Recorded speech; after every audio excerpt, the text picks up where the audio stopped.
Welcome to the Artist Academy podcast, a place where we focus on the business side of art to help you attract more customers, increase profits, and ultimately live a life of creativity and financial freedom. I'm your host, Andrea Earhart, and this week's episode is all about deposits. To take a deposit or not to take a deposit? That is the question. And I'll be talking about exact dollar amounts that I've used and I know other artists use to take a deposit, or the ones that do, how much of a down payment people accept or require, whether it's a percentage or just a set fee. I'll share all the different ways that I've taken deposits for canvas and mural projects in the past 10 years running my own art business so that you can decide which method is right for your unique art business. And this question was prompted because I have started this thing recently on Instagram every Monday. I'm home with my son every Monday, and so I have some time on my hands to be on my phone sometime, but I am not able to paint on Mondays at all. I have learned that my son is a very active kid and needs entertained all the time. But as I'm walking around with him, I can easily send a quick audio message to Artist Academy people or students and just random people who message me online, or talk on the phone to customers and about future projects and stuff like that. So that's what my Mondays entail now. It's an office day mixed with the little mother-son time and juggling, but it's fun. And so I've decided to do like Art Advice Mondays. And so if you message me on Monday to my direct message on Instagram, or you reply to my story asking a question, when I prompt it, then I will answer you really quickly. And a couple of questions were brought up about deposits, mostly because artists were like, I'm doing all of this work for free sometimes because people just cancel on me. Like, how do you keep from doing so much work for free? And my answer was, well, you take a deposit. And it helps to weed out the people who are really interested and the people who aren't. And I want to preface this with, in the beginning of my art business, the first couple years, really, I did not take a deposit. And just to be real, that partially was from sheer laziness. I don't want to collect multiple payments from a customer. I don't want to send out a contract. I just want to think that people, if they say they're going to do something, they will do it. And generally, that is the case. 90% of the time, that is the case with people that I work with, especially nowadays. But in the beginning, I ended up doing some sketches for people that were like, just changed their minds. Or so I guess they weren't all that serious. And it's funny because in the beginning, I just got so tired of it. And I very much bootstrapped to the thinking in the early days of, okay, if I impress someone with a sketch or a mock-up, they will pay me for that work. If they see it and they fall in love with it, they'll pay anything for it. And that advice was given to me by an older artist, a more experienced artist, and I took it to heart. And they're like, if you really want a job, do an amazing sketch, and then they'll hire you and they'll pay top dollar for it. I said, okay, great. So that's the strategy that I used, and I ended up working for free or sketching for free a lot of the time. And to the point where finally I was like, okay, I'm taking a $100 deposit or a $500 deposit. I think I started with like $150 or $200 just to tell people, if you want to work together, you got to pay for it. And it's so funny. So many people were like, okay, well, I'll get back to you when I really know. I was like, oh, okay, so you're going to have me sketch, but you don't really know that you're ready yet, but you were going to have me do this mock-up, but okay. Anyway, and so now I take a $500 deposit before I start sketching anything. And I'm not going to say that that amount won't go up in the future as projects get bigger, but right now, and for the last couple years, really, it's been $500.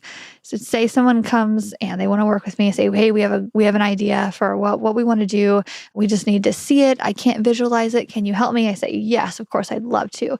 I give them a roundabout price, say, okay, from what I understand right now, your project is probably going to cost somewhere between $4,000 and $5,000. That's probably where it'll land. And it really just depends on how much detail we put in there and all the things. And so that just gives them a roundabout answer. And if they say yes to that, like, okay, that sounds great. And then ideally I'd break out a contract, which I usually don't. It drives my husband insane, but I'll try to be better. But I just kind of explain everything in email. Like, look, I'm going to do one revision for you or sometimes two.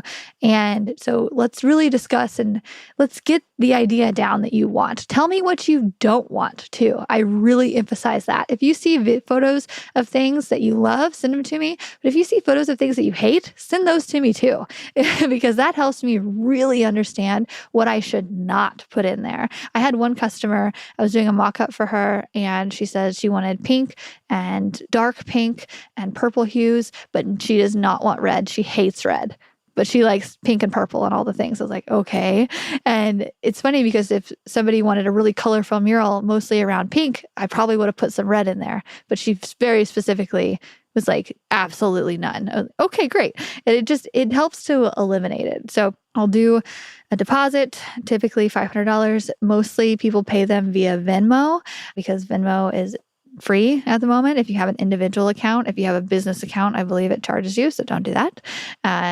Or I'll have them send a check if they don't have Venmo. So they'll send a check via the mail, snail mail, and I'll get it and I'll email them, say, thank you so much. I just got it. I'll start on it right now. And we get started. I will say my laziness still creeps up every once in a while. A couple weeks ago, I had a customer reach out. He was actually a previous customer who I had painted a logo for probably about 2 years ago or so. And so I knew him and I was like, okay, this guy is legit. He was opening up a new location and he wanted me to do some work for him. I was so excited about it because we FaceTimed. He showed me around his location because it was on a Monday and I was home with my son. And I didn't want to drive all the way to his thing. And so he FaceTimed me, showed me around, said, we want a mural here, here, and here. I'd be like, great. Each mural is probably going to come between $3,000 and $5,000. Like 5 will be on the high end, 3 will be on the more basic end. But he's like, okay, sounds great. We're so excited for your work. We follow you. Help us bring this vision to life. I was like, great. So excited.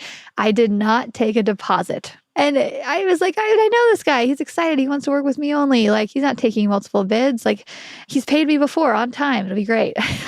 So I did 3 different mock-ups. Took about an entire day's worth. Like, I spread it out into a couple of days, but about 8 hours worth.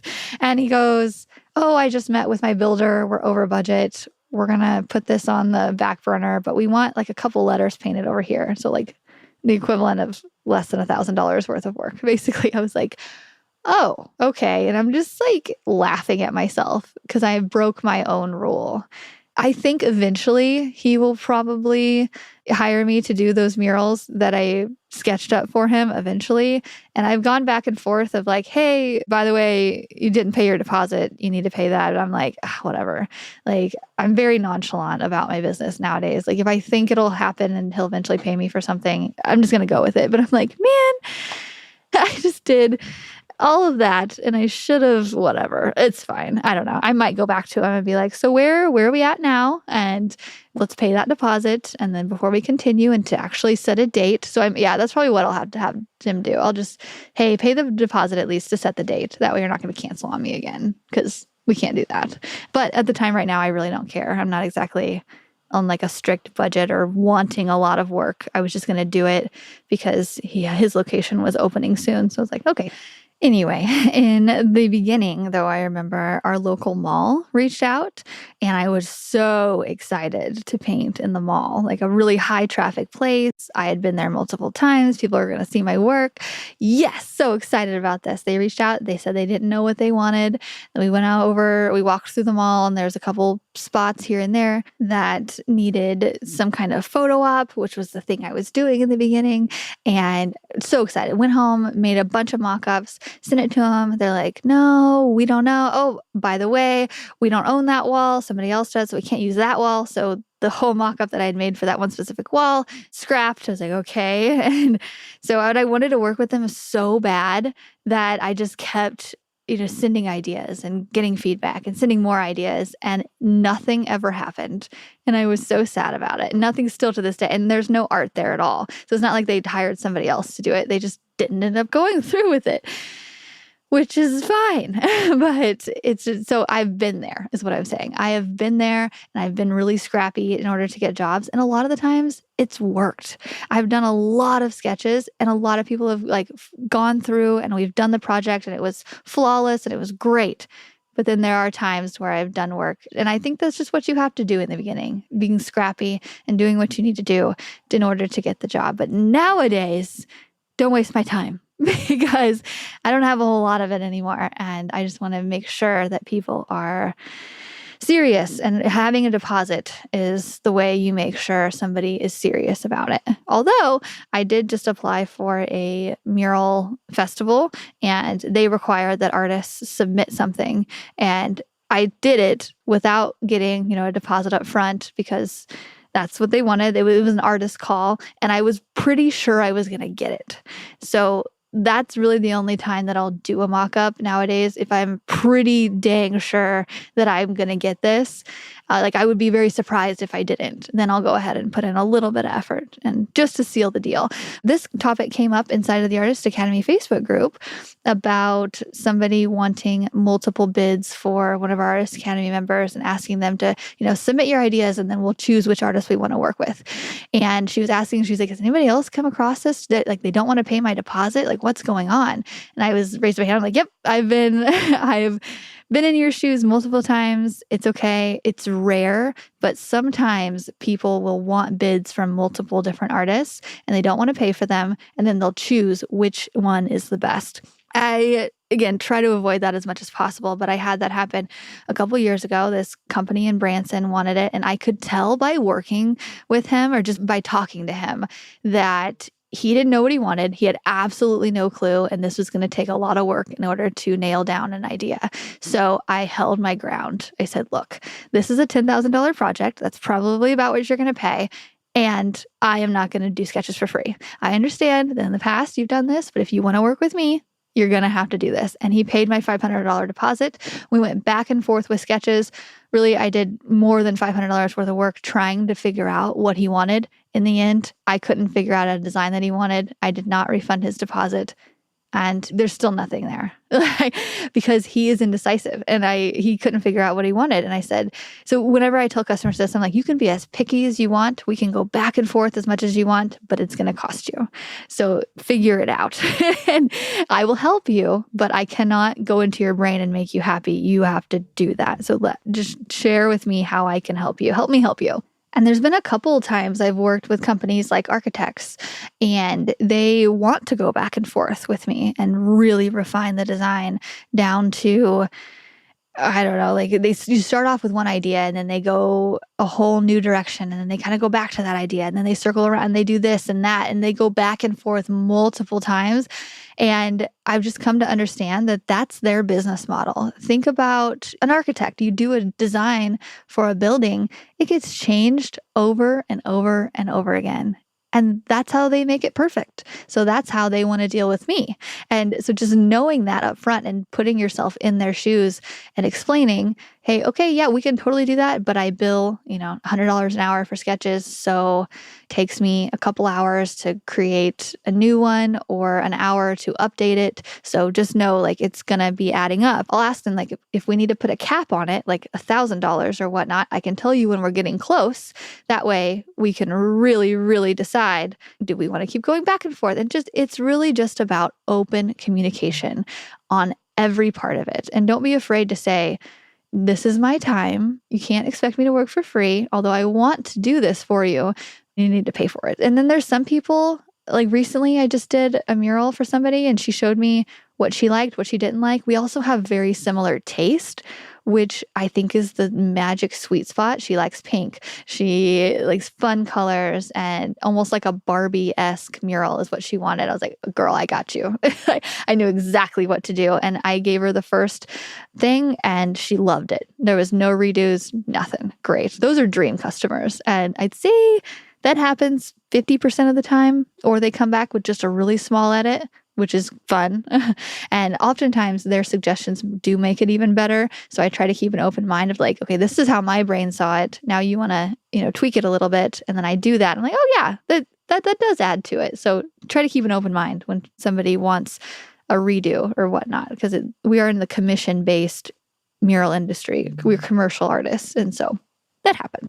Another question that comes up is if somebody pays a deposit and they end up canceling, do they get their deposit back? And my stance on that is I actually don't even take a deposit unless somebody needs me to do sketch work. I will put you on my schedule, and if you cancel, that's okay with me personally, because it's pretty rare that people cancel on me. But I know other artists that if they don't take a deposit in whatever area, industry they're in, cancellations happen pretty frequently. And so that's just part of their business model. They will not put you on the calendar unless you pay your deposit.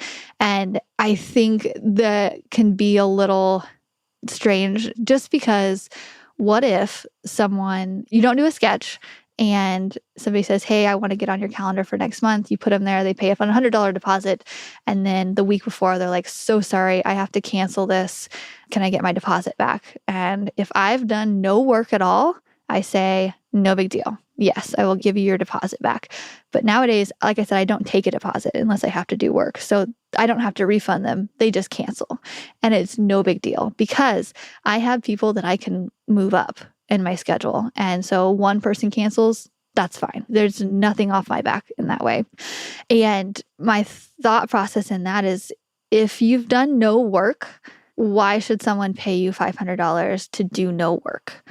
That doesn't make sense to me. Like, yes, you have a free day, and if you need that money in that free day, but our schedules are flexible. Like, it doesn't matter. You can do something else. You can go home and paint a canvas and sell prints of it. We can make our own money, or you can go home and get caught up on sketches that we all know we all need to do. Like, nothing is set in stone. So, I mean, people have argued with me about this before, and that is my stance, and I'm sticking to it. Like, if you've done no work and because put yourself in their shoes, think about this, like put themselves in their shoes. Something probably happened to where they're like, oh, I can't afford this right now, or this would be really inconvenient to do right now, or I just need to postpone this until next year, whatever.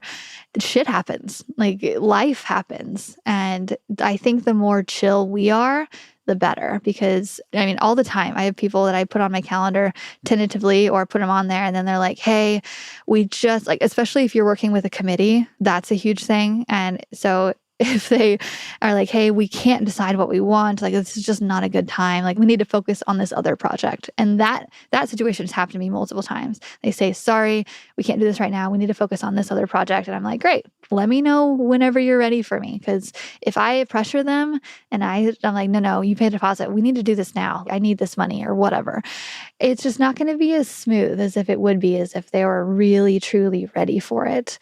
So I don't push it. And I don't think we all should either, because artists have a reputation for being hard to work with. And I would love to combat that and change that and make us easy to work with. And I think a reason that is because we have a creative brain, and just in general, people don't put themselves in other people's shoes. And it's just, that's what happens when you deal with other people too, just not understanding where they're coming from. That's what I have to say about a deposit. It's pretty simple. I know other artists take 20% down and then 50% before they start, and then you pay the rest after it's done. For big projects, I will do that. I'll say, hey, basically projects over $10,000, mostly because that'll take me a bit longer. And I'll say, hey, I need 50% down and then 50% after it's complete and you love it. And really saying that little bit, 50% or the rest after it's complete and you love it, quote, they love that because they're like, oh, okay, she's going to make sure I'm happy with this. Like, it just gives them a little bit of, oh, great, she's going to want to get paid, so she wants to make me happy anyway. And I haven't gotten bit by that. So yeah, that's how I do it. But you can decide whatever you want to do in your own art business. The fun part about this is the freedom that comes with being an artist, and you get to make it up. You get to make all of it up. You get to make up your business name, your LLC. That's so crazy to me that I literally made this up, and now people are writing checks to it or writing deposits to it in the amount that I'm telling them to. Like, I'm making this up. Do they not know that? It's a weird feeling, but you decide what you want, and you can always change it. If you decide you would take 20% down and then later you're like, no, I want 50% down. Like, you can do that. It doesn't matter. We find what works for you, whatever's easiest, and do that. Okay, that's all I have for today. I'll see you next week with an interview, and then we'll continue more of the talks on how to work smarter, not harder type thing. This is the year of trying to work less and with less headaches and make more money. And yeah, I'm going to share it all with you. Okay. If you've enjoyed this podcast episode, can you please share it on Instagram and tag me? I would absolutely love that. Or share it on Facebook, or I don't know, share it in some way so I know people are actually listening. And if you actually liked this, if you found any of it interesting, then please share it and I will reshare it, and I appreciate you. So, okay. All right, that's it. See you next week.